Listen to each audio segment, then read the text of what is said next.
Bismillahirrahmanirrahim. Assalamualaikum warahmatullahi wabarakatuh. Magnet rezeki, satu sama terhubung. Ya, film Ertugrul itu bagus sekali untuk jadi cermin bagi kita, ya, untuk melihat bagaimana Allah Subhanahu wa Ta'ala meninggikan dan menghancurkan sebuah kerajaan. Dalam sebuah ayatnya, watilkal ayyam nudawiluha bainan nas, dan demikianlah gitu ya, ayyam ya, peradaban itu dipergilirkan di antara manusia. Watilkal ayyam nudawiluha bainan nas, ya, bagaimana Allah Subhanahu wa Ta'ala mempergilirkan manusia, ya. Ada yang tinggi, ada yang rendah, ya, ada yang di puncak peradaban, ada yang jatuh, begitu ya. Nah, dalam kamusnya umat Islam itu cuma satu saja yang membuat sebuah peradaban itu naik, yaitu ketakwaan orang-orang yang ada di dalamnya, ya, ketakwaan orang-orang yang ada di dalamnya. Nah, cuma kan begini ya, banyak orang yang, bagaimana sih caranya takwa? Sederhana deh, ya. Takwa itu dimulai dari taubat. Takwa itu dimulai dari perasaan dosa yang harus kita hati-hati dari perbuatan dosa tersebut, ya. Dan dalam sebuah hadis Rasulullah SAW menyebutkan, ya, ittaqillaha haitsu ma kunta wa atbi'is sayyi'atal hasanata tamhuha, ya. Bertakwalah kalian dimanapun kalian berada. Wa atbi'is sayyi'atal hasanah, dan ikutilah perbuatan-perbuatan tidak baik dengan perbuatan yang baik, ya, tamhuha, yang akan menutupinya. Nah, di sini ya, perbuatan baik itu akan menutupi perbuatan yang tidak baik. Kita kan berbuat yang nggak baik ya di masa-masa yang lalu, akui sajalah, saya juga begitu, gitu ya. Nah, bagaimana caranya supaya kita bisa kembali lagi ke masa kejayaan, gitu ya. Nah, tidak ada cara lain kecuali kita bertaubat, taubatan nasuha, minta ampun kepada Allah Subhanahu wa Ta'ala, lalu kemudian diikuti, gitu ya, berbagai macam dosa-dosa yang kita lakukan dahulu itu dengan perbuatan-perbuatan baik, sehingga akhirnya taubat ini ternyata nggak sederhana. Taubat ini melahirkan orang-orang yang selalu mau berbuat baik, begitu ya. Dia jualan OSB, ya, karena saya sekarang lagi mengisi di OSB. Dia jualan OSB, dia jadi doa, gitu ya. Allah, mudah-mudahan dengan dia closing, gitu ya, sehingga anaknya menjadi cerdas menggunakan OSB Smart Brand, begitu ya. Kemudian closing Nutri-Lemon, gitu ya. Sebelum dikasih, dia udah memberikan, ya, doa terlebih dahulu kepada orang-orang yang membelinya. Lalu kemudian ketika ditanya, apa sih motif kamu untuk jualan OSB ini, ya, apa sih motif kamu untuk jualan Nutri-Lemon, apa sih motif kamu untuk jualan Omar Smart Brand ini, ya, motivasi saya adalah, begitu ya, untuk menutupi dosa-dosa saya di masa yang lalu. Itu keren banget. Kalau seandainya ini sudah menjadi, ya, habit di antara para stakeholdernya, maka insya Allah perusahaan itu akan menjadi perusahaan yang sungguh perusahaan yang ajaib, gitu ya. Jadi ini yang nomor satu, ya, taubat lagi, dan memang hobinya tuh taubat, nggak ada yang lain selain dia bertaubat. Datang ke kantor, kenapa sih datang ke kantor, ya? Coba sekarang kalau seandainya kita datang ke kantor, gitu ya, motivasinya untuk apa? Cari duit, ya. Harusnya nggak gitu, ya. Motivasi ke kantor untuk apa? Semoga dengan amal soleh yang saya lakukan di kantor ini bisa menutupi, ya, dosa-dosa saya yang di masa yang lalu. Itu keren banget kalau seandainya kita bisa menjadikan taubat itu sebagai habit. Untuk apa sih ngikutin ini, gitu ya? Mudah-mudahan dengan ada ilmu satu aja yang kita bisa terima, gitu, di sesi kali ini, ya, itu bisa mencuci dosa-dosa saya di masa yang lalu. Jadi motivasinya tuh benar-benar taubat itu menjadi habit bagi para stakeholder. Satpamnya taubat, front desk-nya taubat, ya, orang keuangannya taubat, ya. Ya, kalau udah taubat kayak gitu, korupsi juga takut udah, ya. Nah, kalau seandainya dia korupsi udah nggak berani, gitu ya, kemudian saingan juga nggak mau, gitu ya, nyuap apalagi, gitu. Masya Allah, ya. Semoga ini bisa didengar oleh para pemimpin-pemimpin bangsa, ya. Jadi kita bisa kok bikin Indonesia ajaib, gitu ya, bukan cuma sekedar OSB ajaib, ya. Nah, jadi ini yang nomor satu, ya. Saya bolak-balik selalu ingetin ini. Ya, kalau seandainya Anda belajar, gitu ya, belajar magnet rezeki lah, katakan kuasai, gitu kan, 50 jurusnya udah dipekerjakan, tapi, gitu ya, jurus perisai rezeki ini kan jurus perisai rezeki ini, buka perisainya, ya, itu tidak dilakukan tiap hari, ya, sama aja kita nggak belajar. Kita belajar di sebuah pesantren, tapi ujung-ujungnya, gitu kan, untuk menjadi orang alim saja nggak cukup menjadi orang alim, tapi, ya, bukan nggak cukup. Saya kemarin sempat nanya ke orang-orang yang saya tanya lah, saya tes, ya, berapa lama menciptakan alim, berapa lama menciptakan seorang ahli ilmu, Ya, berapa lama? Dari sejak kecil sampai dia dewasa. Berapa lama kira-kira? Ya, jawabannya beda-beda lah. Ada yang ya mungkin sekitar sampai SMA lah Pak Nas gitu kan. Sekitar 12 tahun gitu ya. Kemudian akhirnya dia menjadi alim. Ya belum tentu juga sih akhirnya lulusan dari SMA di pesantren-pesantren sekarang menjadi alim, ya. Memang nggak sebentar. Setelah itu dia harus belajar di universitas dan menjadi ahli ilmu. Berapa banyak kitab yang harus dia baca, ya. Nah, jadi menciptakan orang alim itu lama, ya. Jadi kalau seandainya Pak Nas, berapa lama sih kita untuk menciptakan OSB menjadi ajaib, ya? Perusahaan kita menjadi ajaib, negara kita menjadi ajaib. Nah, sekarang tergantung. Anda mau ciptakan para ahli-ahli di dalam bidangnya di Indonesia ini, ya, atau di perusahaan Anda, atau Anda mau ciptakan yang kedua, berapa lama menciptakan ahli taubat? Menciptakan ahli taubat mungkin bisa lebih cepat, gitu. Nah, jadi kalau ditanya berapa lama menciptakan ahli ilmu, seorang yang expert di bidangnya, itu cukup lama. Ya, mungkin 10.000 jam terbang begitu ya minimal untuk menciptakan seorang yang ahli dalam sebuah bidang. Tapi menciptakan ahli taubat itu bisa lebih cepat. Makanya kenapa kok gitu ya keajaiban itu bisa terjadi pada sebuah perusahaan ketika seluruh komponennya ya itu menjadikan taubat sebagai satu habit utama. Jadi siap ya, bismillah ya. Kita sholat juga kan untuk nyuci dosa. Wudu ya kan, wudu itu ya setiap air yang mengalir begitu ya dari setiap wudu yang kita lakukan itu adalah pengguguran dosa ya, pengguguran dosa. Sholat yang ke satu ke sholat yang berikutnya adalah pengguguran dosa. Rasulullah SAW bertanya, bagaimanakah kalian seandainya di depan kalian itu ada sumur dan kalian mandi tiap hari 5 kali? Kira-kira masih ada kotornya nggak? Ya udah nggak ada ya Rasul. Begitulah sholat. Jadi sholat ini juga bukan sebagai tanda kita soleh gitu, ya. Jadi soleh nomor 2 deh. Soleh yang nilai biar Allah gitu. Tapi ya yang kita inginkan adalah kita benar-benar menjadi manusia-manusia yang senangnya taubat. Puasa juga taubat, umroh juga taubat begitu ya. Jadi amal-amal soleh yang kita lakukan adalah bertaubat. Maka jualan produk-produk yang kita lakukan adalah bertaubat. Yang sekarang saya lakukan ini ya, maka saya juga merapikan niat saya. Mudah-mudahan ada 1-2 orang yang mendapatkan hikmah dari apa yang saya sampaikan. Mudah-mudahan bisa mencuci dosa saya di masa yang lalu. Ya, sehingga orang yang ahli taubat ini nggak nambah dosa baru. Oke? Ya, Allah Subhanahu wa taala berfirman, A'udzubillahi minasyaitonir rajim. Ya ayyuhalladzina amanu tubu ilallahi taubatan nasuha.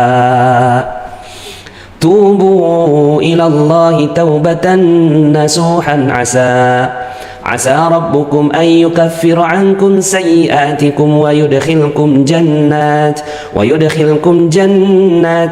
تجري من تحتها الأنهار خالدين فيها. Hai orang-orang yang beriman, bertaubatlah kalian dengan sebenar-benarnya taubat. Asa rabbukum, semoga dengan taubat yang kalian lakukan, ayukaffiru ankum sayyi'atikum, menutupi, menjadi kafarat dari semua dosa-dosa yang pernah kalian lakukan di masa yang lalu.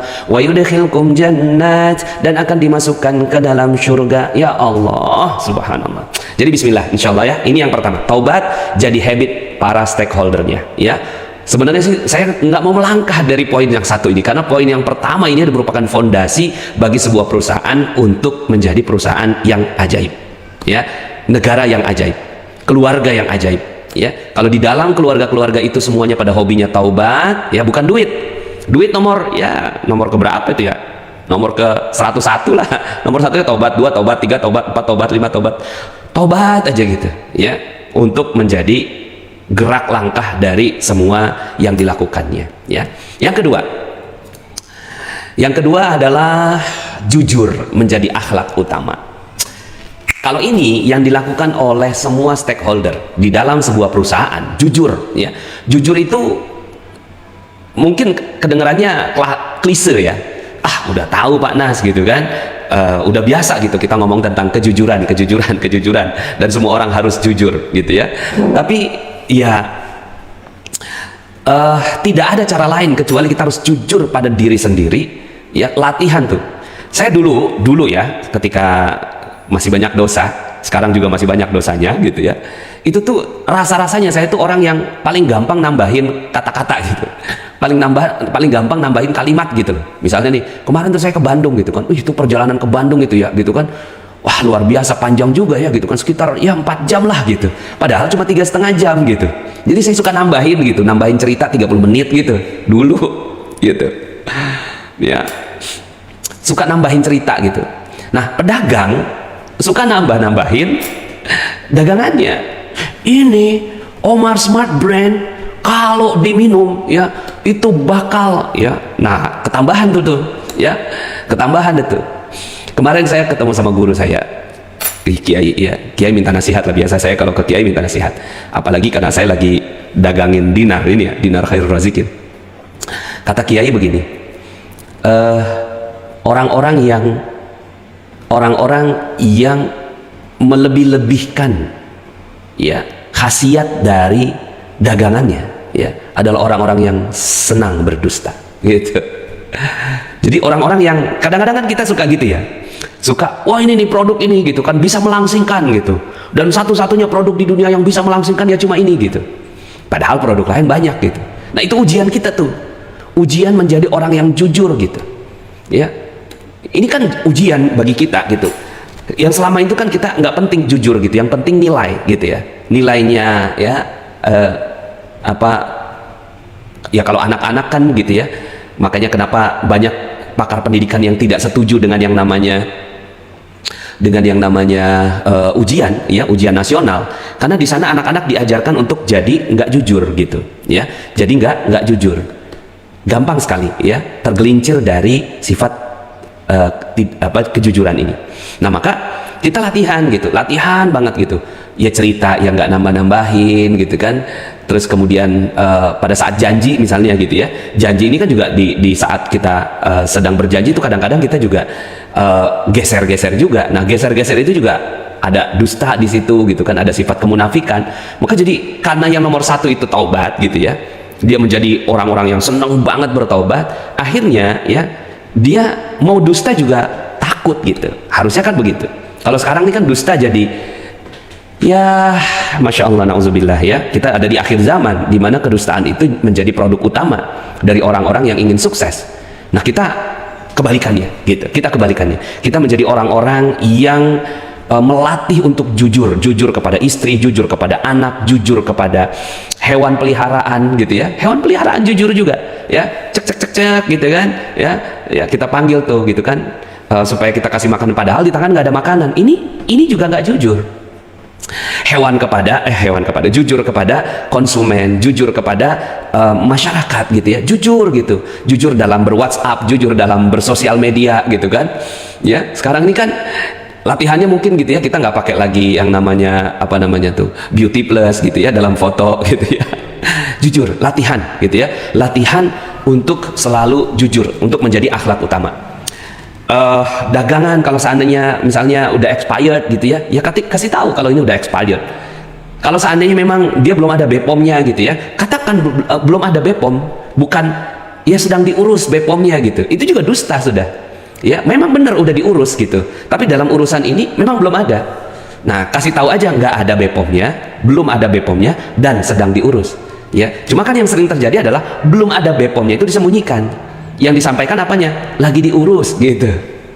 Belum ada BPOM-nya itu disembunyikan, tapi BPOM-nya ada nggak gitu? Oh iya, lagi diurus. Padahal harusnya belum ada BPOM-nya. Kalau Bapak masih berkenan gitu kan, insya Allah ini aman, sedang kami urus. Jadi detail gitu dalam menyampaikan sebuah produk. Nah kalau itu yang terjadi, itu masya Allah ya, kita insya Allah akan menjadi perusahaan yang sangat-sangat luar biasa disegani. Ya, perusahaan yang akan menjadi ajaib. Kenapa? Karena konsumennya kok banyak banget begitu ya. Seperti itu. Dalam sebuah hadis Rasulullah SAW menyebutkan ya, inna sidqa yahdi ilal bir wa innal birra yahdi ilal jannah. Sesungguhnya jujur itu mengajak kepada kebaikan, dan kebaikan itu mengajak kepada surga ya. Nah bismillah, di saat masyarakat kita itu banyak yang sudah lagi nggak jujur ya, di saat itulah kita ingin menjadi orang yang aneh, orang yang orang yang berbeda, orang yang guroba, yang asing di kalangan masyarakat kita ya. Kok bisa sih dia jujur gitu walaupun rugi ya, jujur walaupun rugi. Banyak sekali kasus dan contohnya gitu ya, kalau seandainya kita bisa menggalinya. Nah silakan teman-teman semuanya ya, gali ini untuk menjadikan diri kita lebih jujur di tahun 2021 ya. Mungkin di tahun 2020 coba kita lihat ya, evaluasi berapa banyak kita nggak jujur pada diri sendiri, pada keluarga, pada istri, pada suami gitu ya, pada komunitas, pada masyarakat ya, pada khadimat atau pembantu ya, asisten rumah tangga, pada pelanggan ya, dulu ya di tahun 2020. Nah, tahun 2021 kita ingin menjadi orang yang jauh lebih ajaib lagi dengan menjadikan jujur sebagai akhlak utama. Oke, itu yang kedua, jujur. Ya, kalau seandainya OSB ya ingin menjadi korporasi yang ajaib, maka ajak semua orang untuk jujur. Termasuk juga perusahaan. Kalau memang ada bonus, ya jujur kasih bonus buat karyawan-karyawannya. Yang ketiga, ya, halal menjadi satu-satunya yang dicari untuk rezeki ya. Halal.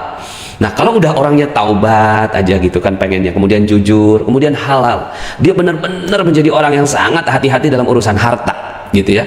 Lebih baik nggak makan deh daripada gitu ya, ini hartanya nggak jelas gitu ya. Bagaimana ulama-ulama soleh terdahulu gitu ya, itu benar-benar menjadikan hartanya itu menjadi ukuran yang sangat-sangat luar biasa gitu ya. Itu takut banget gitu ya urusan halal ini. Kan gini ya, mungkin sekarang kita bicara tentang halal ini kayaknya sih hal yang klise lagi gitu ya. Ya klise lah Pak Nas, halal gitu kan. Iya, tapi persoalannya adalah kita berada di sebuah zaman di mana kehalalan itu menjadi barang mewah gitu.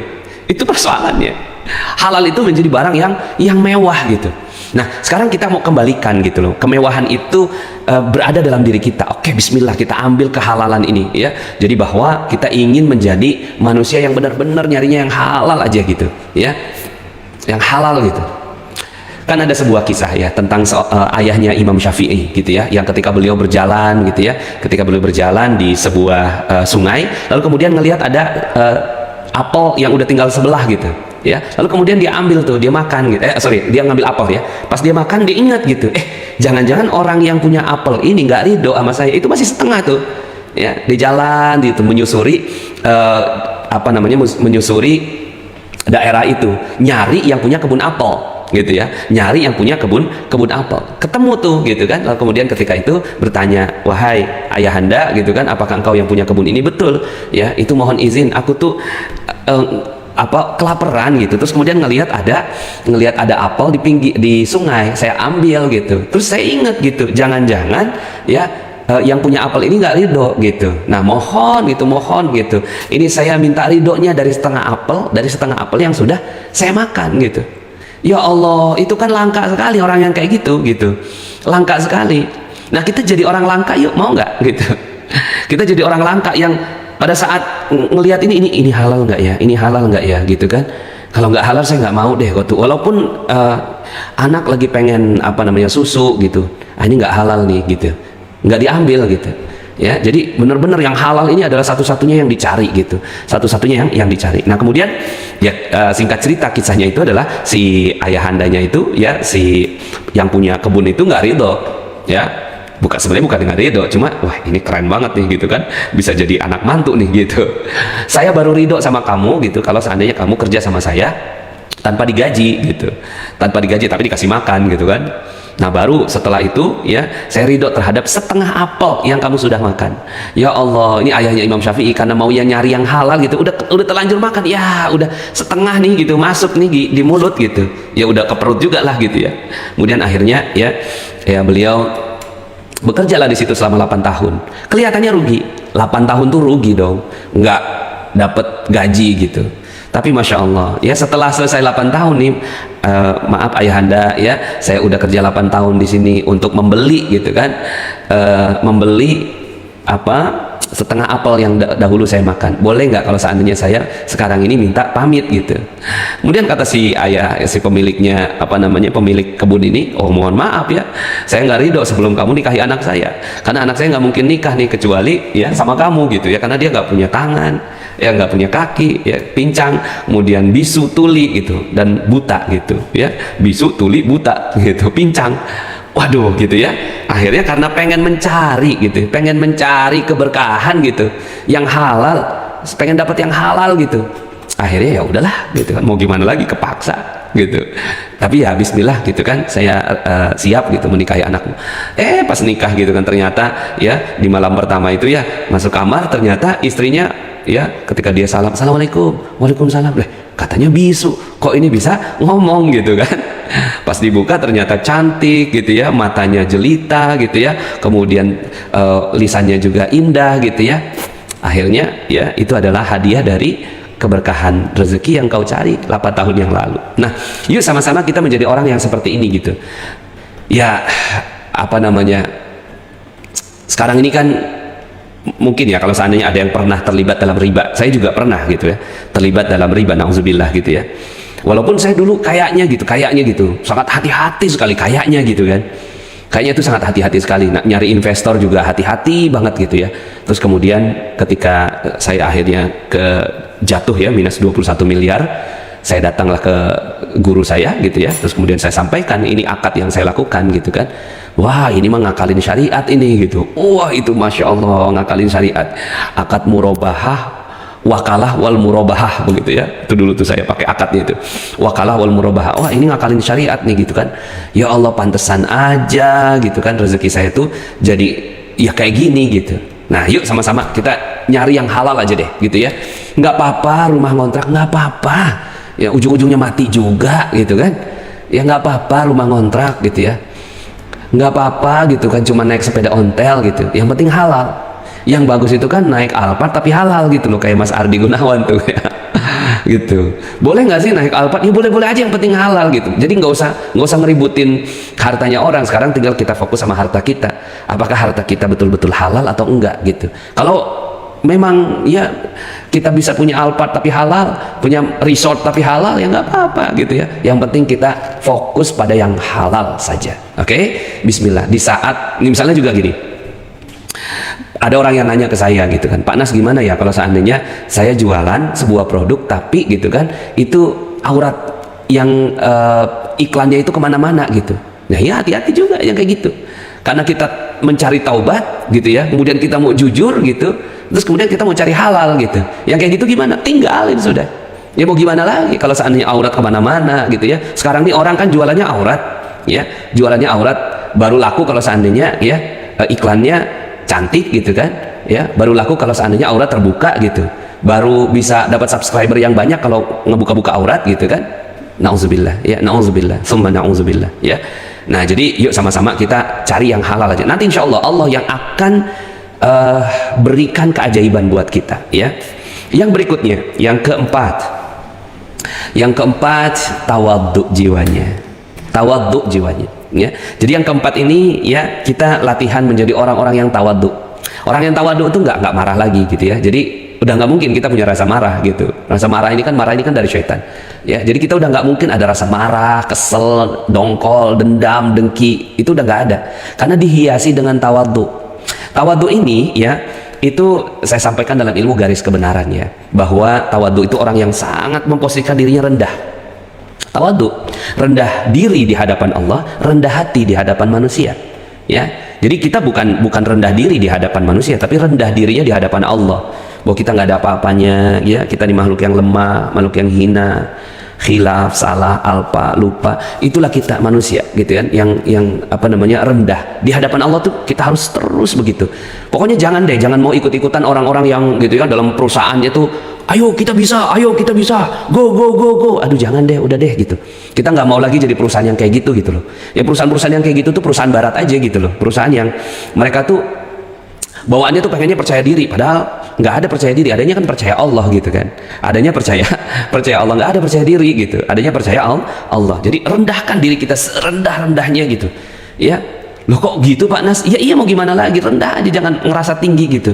Kalau kita ngerasa tinggi gitu ya, itu air itu hanya bergerak ke yang rendah. Kalau kita berada di rendah, maka air itu turun ke bawah. Ini rezeki turun ke bawah. Jadi rezeki turun kepada orang yang rendah. Kalau tinggi gitu kan, rezeki itu adanya di sini. Kita tinggi dari rezeki, ya akhirnya harus dipompa untuk kita dapat rezeki. Nah selama ini inilah yang terjadi, kita tuh mompa gitu loh. Ya kayaknya untuk dapetin 5 juta aja kok nggak gampang banget ya, karena kita tinggi hati gitu. Tinggi hati, kita kan harusnya rendah. Oke, baik, siap gitu. Apa ya yang bisa saya pelajari gitu ya. Ya, apa hal yang saya bisa menjadi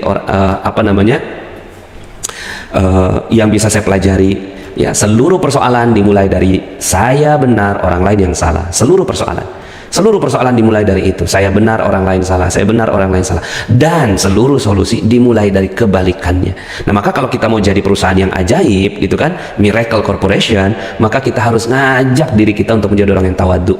Nggak ada beda nih, gitu kan, antara bos sama karyawannya. Orang-orang tuh kadang-kadang gitu datang ke kantor, kayaknya kok bosnya yang mana ya, gitu kan. Ternyata OB sama bos sama kerennya gitu, sama kerennya. Ya, tawadhu gitu. Nah, mudah-mudahan ya kita bisa menjadi orang-orang yang tawadhu seperti ini, gitu ya. Nah, jadi ketika kita urusannya ditagih orang, ya, kita marah-marah, ya kan akhirnya kita nggak tawadhu dong. Ya kan, ditagih orang nih gitu. Jadi kitanya punya amanah sama orang. Kan sekarang kan gitu, ya, yang sering terjadi. Udahlah kitanya yang punya amanah, yang ngutang gitu kan. Bahasa itu ya. Udahlah kita yang punya amanah. Gitu kan, pas ditagih kitanya yang galak gitu. Jangan dong, jangan kayak gitu ya. Tapi ketika ditagih, iya maaf saya salah, gitu aja gitu. Maaf saya salah. Udah punya uangnya belum? Mohon maaf belum gitu. Aduh, saya doakan mudah-mudahan Bapak dimuliakan Allah gitu. Jadi kita berada dalam posisi rendah. Begitu juga kalau kita nagih gitu loh. Kita nagih tuh kadang-kadang kan kita merasa diri tinggi. Di sini persoalannya. Ya, kenapa muncul persoalan? Karena kita sebagai orang yang ngerasa punya duit, kita pinjemin sama orang, pada saat kita mau nagih, bayar gitu kan. Akhirnya kita di situ muncul persoalan. Kenapa orang yang kita tagih itu jadi galak? Ya karena kitanya yang tinggi gitu ya. Jadi kita benar-benar harus rendah, tawadhu kepada konsumen, tawadhu kepada produsen, tawadhu kepada siapapun gitu, tawadhu gitu jiwanya. Nah, kalau seandainya ini sudah berhias di dalam diri kita gitu kan, umroh ngutang boleh nggak Pak Nas? Nggak boleh. Umroh ngutang gitu kan. Ini ada yang nanya nih gitu kan, umroh boleh ngutang nggak Pak Nas? Ya Allah, ngapain sih umroh ngutang? Jangankan umroh gitu ya, jangankan umroh, makan aja kagak boleh ngutang ya. Kalau memang nggak ada makanannya, puasa itu sunnahnya, apalagi umroh. Ya Allah, umroh ngutang ya, nggak boleh ya. Bismillah, insya Allah. Ya, untuk apa sih yang dikejar gitu loh? Sebentar, ini saya mau reconnect ke ini ya. Apa yang dikejar dari umroh ngutang itu ya? Nggak ada umroh ngutang. Makanya kalau saya udah anti banget deh gitu ya. Ada yang umroh ngutang itu udah nggak boleh sama sekali gitu ya. Oke, baik ya. Tawadhu ya, air turun ke tempat yang rendah. Ketika kita rendah hati, rendah diri di hadapan Allah ya, maka insya Allah Allah Subhanahu wa Ta'ala akan berikan rezeki kepada kita ya. Oke, berikutnya yang kelima ya, Al-Quran sebagai energi geraknya ya. Al-Quran sebagai energi geraknya. Ini ada pertanyaan gitu kan, lebih baik bayar amanah dulu atau umroh dulu? Ya dua-duanya kalau bisa dah ya. Tapi sebenarnya yang paling duluan tuh adalah bayar amanah dulu ya. Amanah kita selesaikan dulu, baru kemudian ya kita umroh gitu. Tapi kalau seandainya memang Allah Subhanahu wa Ta'ala udah panggil kita untuk berumroh, ya udah bismillah aja, bismillah insyaallah. Oke, rendah diri di hadapan Allah, rendah hati di hadapan manusia. Nah, yang kelima, sebuah korporasi yang akan jadi ajaib adalah korporasi yang menggunakan Al-Quran sebagai energi geraknya. Ya, Al-Quran sebagai energi geraknya. Jadi dia bergerak di atas, karena Al-Quran itu ada energi ya. Al-Quran ada energinya ya. Al-Quran ada energinya. Apa ini ya?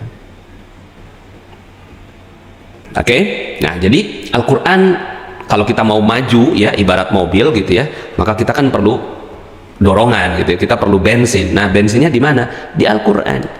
Nah, Al-Quran itu adalah sebagai energi geraknya ya. Baik, yang kelima ya, Al-Quran sebagai energi geraknya. Jadi dia geraknya digerakkan oleh Al-Quran. Nah, ketika kita ada apa-apa ya, selalu lakukan yang namanya selalu lakukan yang namanya selalu lakukan yang namanya garpu tala, ya. Ketika kita menjadikan Al-Quran sebagai energi gerak, ya, saya juga sering tuh, saya kan punya tim bisnis, ya. Ketika tim bisnis saya sedang berada dalam hal yang, aduh kok nggak mudah ya, nggak gampang gitu ya, kita Pak Nas gimana ya, ini kok kita nggak bisa mencapai target begitu ya, maka yang saya ajak adalah untuk bergarpu tala gitu, bergarpu tala. Kenapa ini connecting? Ya, saya ajak untuk bergarpu tala agar ya dimudahkan oleh Allah Subhanahu wa taala, benar gitu ya. Ini ada yang tanya nih sambil saya bahas ya, bagaimana cara menagih utang secara santun sama orang, padahal kami sendiri lagi butuh dan orangnya selalu janji-janji tanpa ada realisasi, mohon petunjuknya ya. Nah ya, jadi ini yang seperti yang saya sampaikan, kadang-kadang tuh kita punya perasaan tinggi gitu ya. Pertama gini dulu, bahwa alhamdulillah saya udah masuk ya di OSB ya, bahwa gitu ya, kita ini tinggi gitu ya. Pertama gini dulu, bahwa ya, jadi kalau uang ya, misalnya gini ya, ini konsep dasar ya, ini sambil menunggu yang lain. Tadi sih alhamdulillahnya kita masih bagus sih Mas Ardi gitu ya, masih oke lah ya. Oke ya, saya masukkan logo ya. Nah jadi tadi ada yang tanya ya, kaitannya dengan bagaimana cara menagih dengan baik ya, dengan santun. Pertama, sadari dulu bahwa uang itu udah bukan milik kita gitu ya, karena kalau kita ngasih nih uang 1 juta ke Bank Mandiri gitu ya, maka itu bukan uang kita lagi tuh di Bank Mandiri, karena udah jadi uangnya Bank Mandiri. Yang salah siapa? Yang salah saya. Tawadu aja deh tuh gitu kan, yang salah saya, kenapa saya kasih ke Bank Mandiri gitu. Pada saat kita nagih ke Bank Mandiri gitu kan, ternyata Bank Mandiri bisa keluarin uangnya, berarti Bank Mandiri adalah ya bank yang terpercaya gitu. Jadi Bank Mandiri adalah bank yang terpercaya gitu. Alhamdulillah. Tapi kalau seandainya Bank Mandirinya nggak ngembaliin, ya salah saya, kenapa saya ngasih ke Bank Mandiri. Begitu juga dengan kita minjemin uang ke orang gitu ya. Jadi kalau seandainya kita minjemin uang ke orang, ya udah gitu ya, besok-besok sih jangan pinjemin uang lagi gitu. Jadi baiknya tuh nggak usah pinjemin uang gitu ya. Jadi nggak ngutang, juga nggak punya amanah, juga nggak memberikan amanah ke orang. Itu yang paling bagus sudah harta ya. Oke, kita balik yang kelima. Yang kelima, Al-Quran adalah sebagai energi gerak. Ada banyak sekali tim-tim saya gitu ya, jadi ketika mereka sudah drop gitu ya, terus kemudian saya bilang coba garpu tala deh gitu kan, oh ternyata subhanallah naik lagi gitu ya, karena Al-Quran ini adalah energi ya, ibarat cas gitu ya. Nah casnya itu adalah di Al-Quran gitu ya. Yang salah saya baca komen, jadi Al-Quran adalah energi seperti mobil kasih bensin. Jadi kalau nggak ada Al-Quran di dalam sebuah perusahaan itu, jadi perusahaan yang mati. Makanya Rasulullah SAW itu menyebutkan, janganlah jadikan rumah-rumah kalian itu seperti kuburan. Para sahabat nanya, rumah kuburan itu seperti apa ya Rasul gitu ya? Rumah yang di dalamnya tidak dibacakan Al-Quran. Begitu juga dengan perusahaan, jangan sampai jadikan perusahaan yang mati ya, perusahaan kuburan.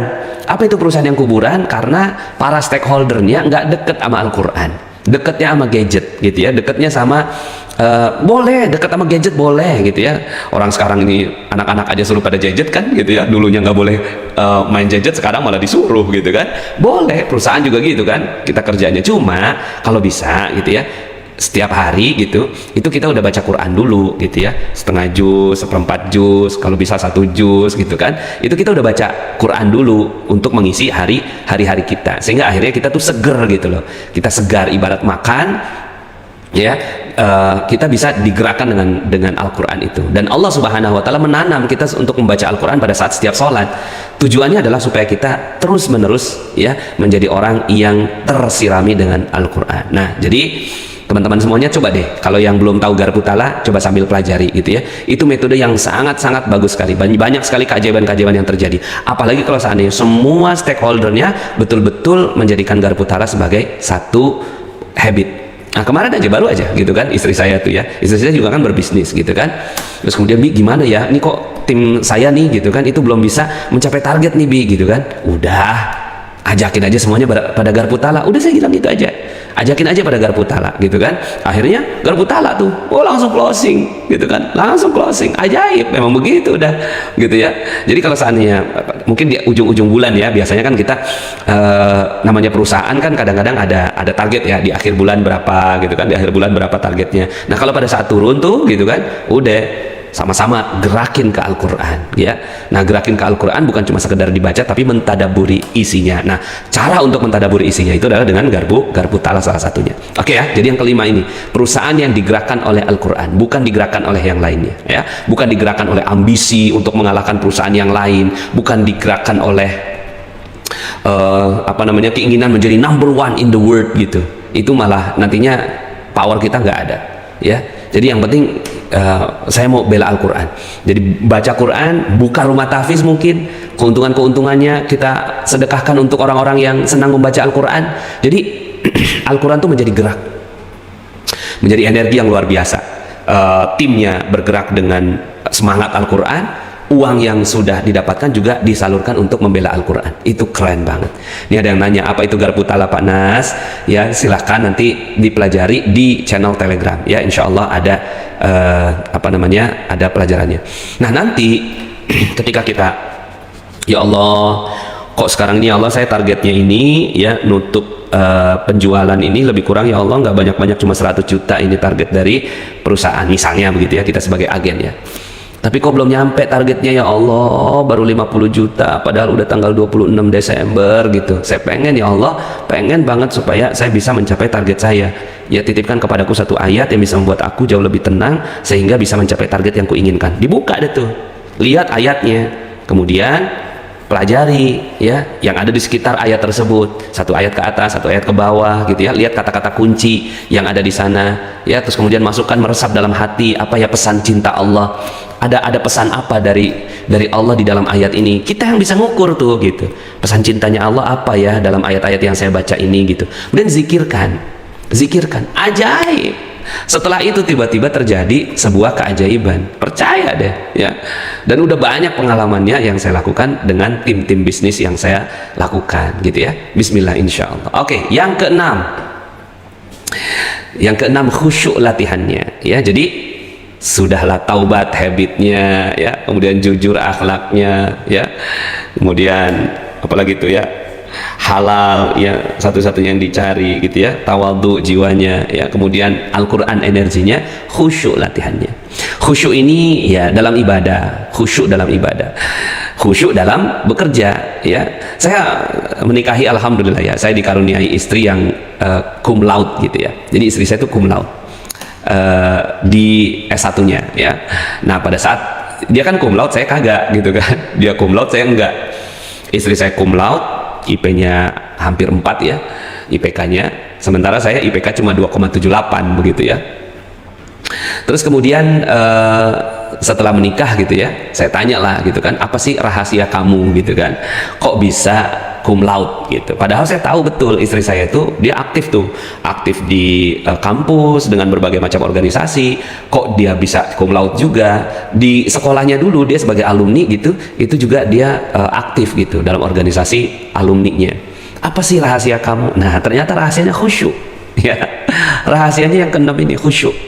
Kalau lagi di kelas, ya udah di kelas, nggak mikirin yang lain gitu, fokus gitu ya, ngedengerin dosen gitu kan, terus kemudian mencurahkan seluruh jiwa raga dalam pembelajaran di kelas. Pada saat rapat di organisasi ya khusyuk gitu, fokus gitu di organisasi itu. Pada saat di keluarga juga begitu, fokus. Nah kan sekarang kan kita ini nih, kadang-kadang kita nih ya kehilangan fokus pada saat kita lagi ngobrol sama orang gitu kan, kita sibuk HP gitu kan. Nah itu pada saat itu ya nilai kita di hadapan orang itu langsung turun kan. Dan di situ ya hal yang seperti itu jadi nggak bagus gitu ya. Nah kemudian jadi 100% di setiap aktivitas kita gitu. Nah itu latihan tuh, pada saat ibadah ya udah tinggalin semua gitu kan, ini waktu saya untuk Allah gitu. Jadi waktunya saya untuk Allah, khusyuk gitu, latihan dia ya. Nah tapi pada saat bekerja gitu kan, dia benar-benar khusyuk untuk apa? Untuk memberikan kebaikan buat orang lain ya, supaya orang lain dapat kemuliaan dan kebahagiaan dari dirinya. Jadi latihan dia untuk memberikan kebaikan buat orang lain, dan 100% all out ya. Ya saya pribadi ya berusaha ini, walaupun kita nggak ngerti di sisi internetnya gitu ya, kita kan juga baru belajar gitu ya. Nah kita benar-benar khusyuk gitu dalam fokus optimal, all out 100% gitu dalam apa yang kita kerjakan, ya. Jadi Masya Allah kalau udah seperti itu gitu ya, itu insya Allah kita menjadi orang yang the best ya, menjadi korporasi yang ajaib ya. Khusyuk ini juga bukan cuma sekedar pada saat pelaksanaannya, tapi sebelumnya juga dia juga khusyuk, mempersiapkan dengan baik.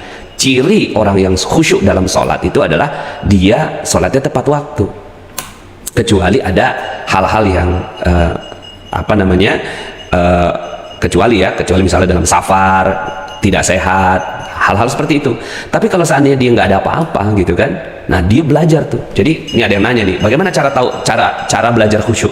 Dari awal udah persiapan dulu, kita belajar benar-benar on time. Jadi on time itu adalah cara kita untuk khusyuk dalam kegiatan kita. Janjian sama orang jam 9 gitu kan, jam 8 kita tuh udah persiapan, terus kemudian juga bahkan udah nyampe di lokasinya gitu kan. Itu adalah ciri khusyuk dalam bekerja gitu. Nah, khusyuk dalam sholat ya pastinya dia benar-benar mempersiapkan diri gitu ya, dengan begitu fokusnya ya.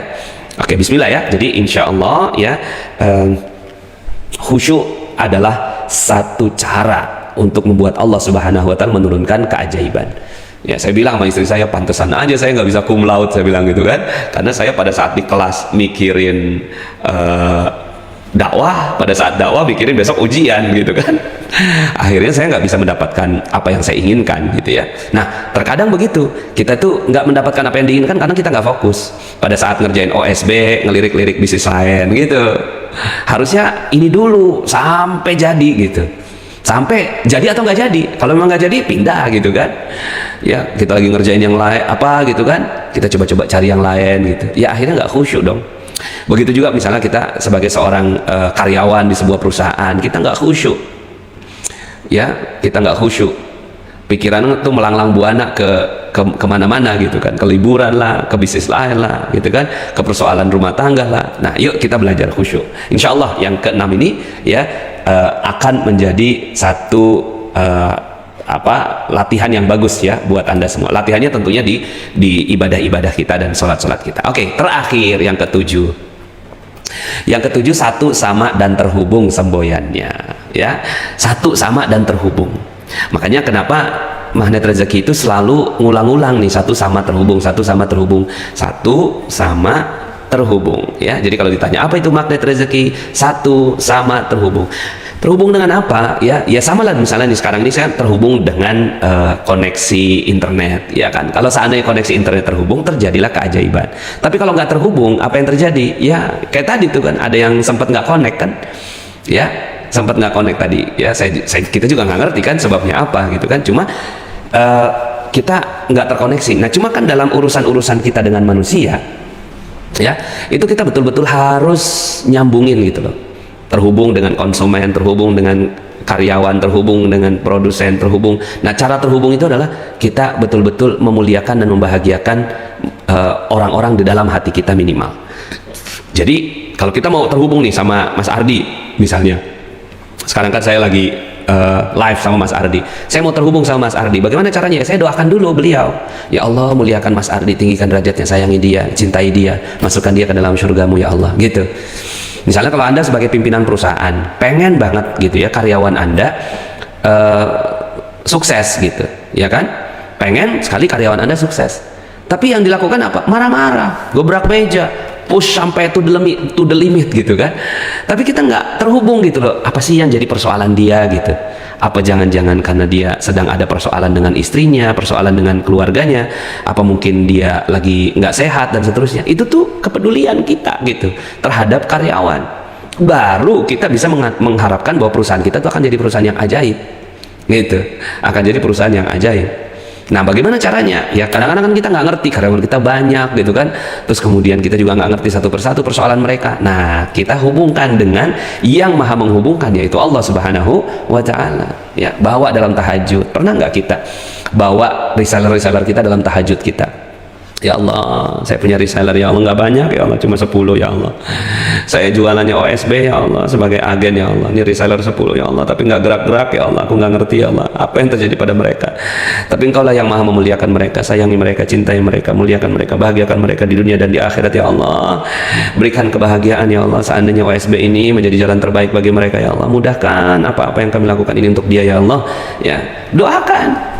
Dalam sholat, pernah nggak kita doakan tim kita, karyawan kita? Ya, bayangin wajahnya satu persatu. Wah, kalau seandainya itu yang dilakukan, bismillah insya Allah. Ya, begitu juga kita sebagai agen ya Allah, senang banget ini ya Allah, OSB ini ya Allah, yang menjadi jalan keluar bagi keluarga kami ya Allah. Mungkin untungnya nggak gede ya Allah, tapi alhamdulillah ada yang rutin, repeat order, belanja tiap hari ya Allah. Yang Allah yang maha memudahkan ini semua ya Allah. Maka muliakan bos saya ya Allah, Ardi Gunawan namanya ya Allah, masih muda tapi ganteng ya Allah, gitu. Doakan pakai bahasa Indonesia supaya kita paham. Jadi satu, sama dan terhubung dengan semuanya, terhubung dengan alam ya. Terhubung dengan alam gimana dong caranya ya? Terhubung dengan alam itu dengan ya mendoakan kebaikan bagi alam semesta ini ya. Makanya alhamdulillah dalam sholat udah lengkap sebenarnya, menunya itu udah banyak banget gitu di dalam sholat gitu ya. Seperti itu ya. Jadi satu, sama dan terhubung dengan semua yang ada di alam. Misalnya nih gitu ya, kita juga kadang-kadang ada orang yang bikin kesel gitu, ada ya orang yang bikin kesel kita gitu kan, ya macam-macam lah. Misalnya kita sebagai pedagang nih gitu kan, pedagang jilbab gitu kan, tahu-tahu si jilbabnya ini dicobain sama dia gitu kan, pas ditanya gitu kan, udah 10 nih yang dicoba gitu ya, misalnya nih ya, udah 10 jilbab dia coba, ibu jadi nggak bu gitu kan. Ibu jadi beli yang mana gitu kan, oh maaf ya saya udah nggak ada yang suka nih gitu kan. Rasakan dongkol tuh. Pada saat rasa dongkol gitu, hati-hati ya, itu nggak ajaib nanti. Terus gimana dong ya? Langsung tarik nafas tuh, ya Allah, muliakan, bahagiakan dia ya Allah, tinggikan derajatnya, sayangi dia ya Allah, walaupun dia nggak laku ya Allah, mudah-mudahan ngundang yang lainnya untuk beli gitu. Insya Allah tuh tokonya tutup. Ganti ke toko yang lebih gede gitu. Bismillah ya. Jadi kadang-kadang tuh ada orang-orang yang bikin kita dongkol. Pemerintah kadang-kadang tuh ya bikin kita dongkol kan ya. Aduh, nih pemerintah dongkol banget gitu. Padahal kita bisnis gitu kan difasilitasi oleh pemerintah. Walaupun pemerintah nggak bantuin banget sih gitu kan. Tapi kan kita bekerja di sebuah sistem yang dibangun gitu kan. Nah terus gimana dong? Kita kesal tuh, gitu kan, ini politik begini. Itu hati-hati tuh. Itu bisa bikin kita nggak satu sama dan terhubung gitu ya. Seperti itu ya.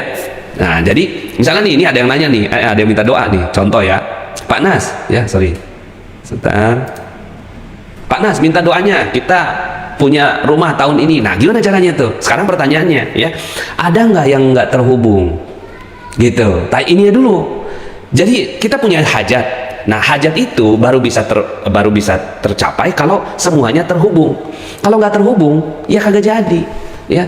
Coba deh tanyain gitu kan, ada nggak yang nggak terhubung gitu. Jadi kalau kita punya hajat, tanyain dulu, ada nggak yang nggak terhubung. Nggak terhubung apanya?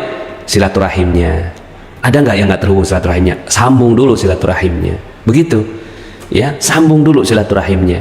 Ada nggak yang amanahnya belum saya bayar gitu, gara-gara dia akhirnya ya dia jadi dongkol sama saya gitu. Selesaikan dulu. Jadi sebelum kita punya hajat, kita satu sama dan terhubungnya dulu dibelain. Tapi kalau nggak sanggup gitu ya, aduh saya nggak ngerti nih siapa ya yang nggak terhubung gitu kan, ya udah kita doa aja tuh, bawa dalam doa, ya Allah ya aku nggak ngerti nih ya Allah, ilmu satu sama dan terhubungnya magnet rezeki gitu ya.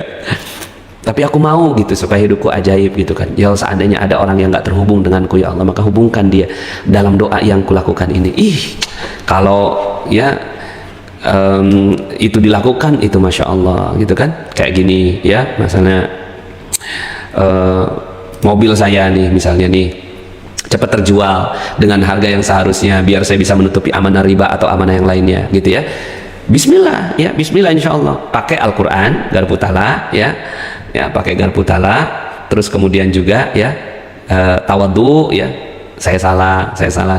Kemudian satu sama dan terhubung. Ada nggak yang nggak terhubung nih gitu. Jadi itu kalau seandainya kita mau dapetin hajat, insya Allah Allah Subhanahu Wa Taala akan mudahkan. So itulah dia ya 7 cara kita untuk menjadi Miracle Corporation. Tapi bukan cuma sekedar Miracle Corporation aja, tapi juga menjadi pribadi yang ajaib, menjadi keluarga yang ajaib gitu kan, menjadi negara yang ajaib. Ini sama semuanya caranya. Satu, taubat ya, menjadi habit bagi semua stakeholdernya. Dua, jujur akhlaknya, dari yang paling kecil jujur sama anak, jujur sama hewan peliharaan, jujur sama waktu gitu ya. Kemudian halal, pengen yang halal ya Allah, ya Allah ya. Kalau nggak ada yang halal udah langsung buang aja dah ya, udah nggak usah nanya lagi Pak Nas riba gimana, buang gitu aja udah.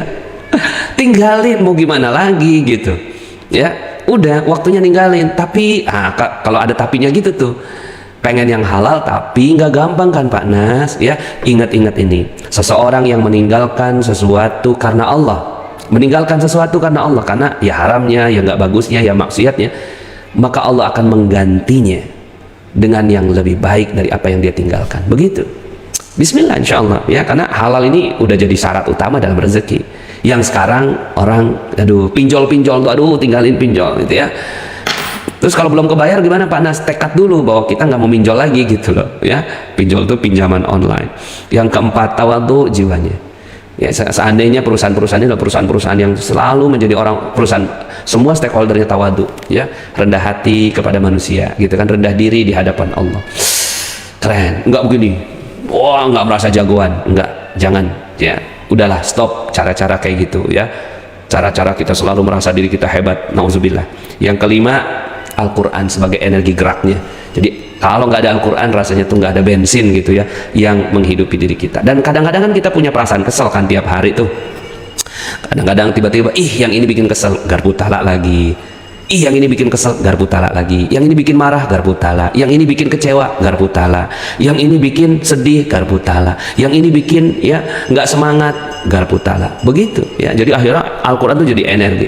Ya sampai sekarang saya pun masih ada apa-apa Al-Quran apa. Dan saya ajak gitu loh orang-orang untuk bareng-bareng bersama untuk mendekat kepada Al-Quran. Yang keenam, khusyuk, fokus 100% pada apa yang dilakukan. Dan yang ketujuh, satu sama dan terhubung semboyannya. Selalu dia pengennya connect, terkoneksi. Kayak sekarang ini kita terkoneksi dengan wifi, terkoneksi dengan internet. Pokoknya kalau nggak terkoneksi itu, aduh gimana? Nah, kita terkoneksi dengan manusia. Jiwa kita tuh terkoneksi, jangan sampai ada konflik nih, gitu kan sama orang. Aduh, jangan sampai kita nggak terkoneksi sama dia gitu loh. Walaupun kita konflik nih, kita doakan, kita kirimkan doa bagi dia gitu loh. Ya, seperti itu ya.